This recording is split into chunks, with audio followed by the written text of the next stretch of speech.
వాళ్ళ రేవంత్ రెడ్డి గారిని మేము అడగదలుచుకున్నది ఒకటే, కాంగ్రెస్ పార్టీని మేము అడగదలుచుకున్నది ఒకటే, ముఖ్యంగా పెద్దలు రాహుల్ గాంధీ గారిని అడగదలుచుకున్నది ఒకటే. అయ్యా రాహుల్ గాంధీ గారు, మీరేమో ఉత్తరప్రదేశ్లో బుల్డోజర్ రాజ్యం నడుస్తున్నది అని చెప్పి మీరు మాట్లాడుతూ ఉంటారు, తెల్లారు లేస్తే అక్కడ ఉన్న ప్రభుత్వాన్ని విమర్శిస్తూ ఉంటారు. మరి మీరు చేస్తున్నది ఏంది తెలంగాణలో చెప్పండి. నిన్నగాక మొన్న ఖమ్మంలో 1000 ఇండ్లు భూదాన్ పట్టాలున్నాయి వాళ్ళ చేతుల్లో.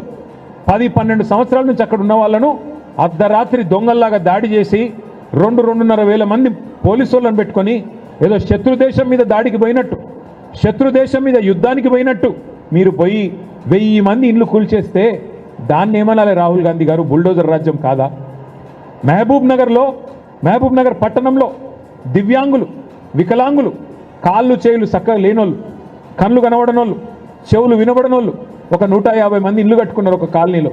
గవర్నమెంట్ స్థలమే కావచ్చు, కట్టుకుంటే నీ బుల్డోజర్లు పోయి వాళ్ళకి పాపం కాళ్ళు చేయాలి చక్కగా లేని వాళ్ళని కూడా చూడలే, గుడ్డోళ్ళని చూడలే, చెవిటోళ్ళని చూడలే, వాళ్ళని కూడా బజార్లకు గుంజి వాళ్ళని కూడా మెడలు బట్టి బయట నూకేసి వాళ్ళ ఇల్లు కూడా గులగొట్టింది. ఇక హైడ్రా పేరు మీద హైదరాబాద్లో చేస్తున్న అరాచకాలకైతే అంతే లేదు. ఏందయ్యా ఇది అని అడిగితే ఇవి బఫర్ జోను, ఇది FTL అని మాట్లాడతారు. వాళ్ళు అడుగుతున్నారు, ఇవాళ ఎవరెవరైతే బాధితులు ఉన్నారో వాళ్ళు అడుగుతున్నారు, అయ్యా పర్మిషన్లు ఇచ్చింది మీరు, రిజిస్ట్రేషన్లు చేసింది మీరు, పర్మిషన్లు ఇచ్చింది మీరు, ట్యాక్సులు కట్టించుకుంటున్నది మీరు, కరెంటు బిల్లులు కట్టించుకుంటున్నది మీరు, మరి అట్లాంటప్పుడు అక్రమం ఎట్లయితాయి? సక్రమమే కదా అంటే సమాధానం చెప్పేవాడు లేడు.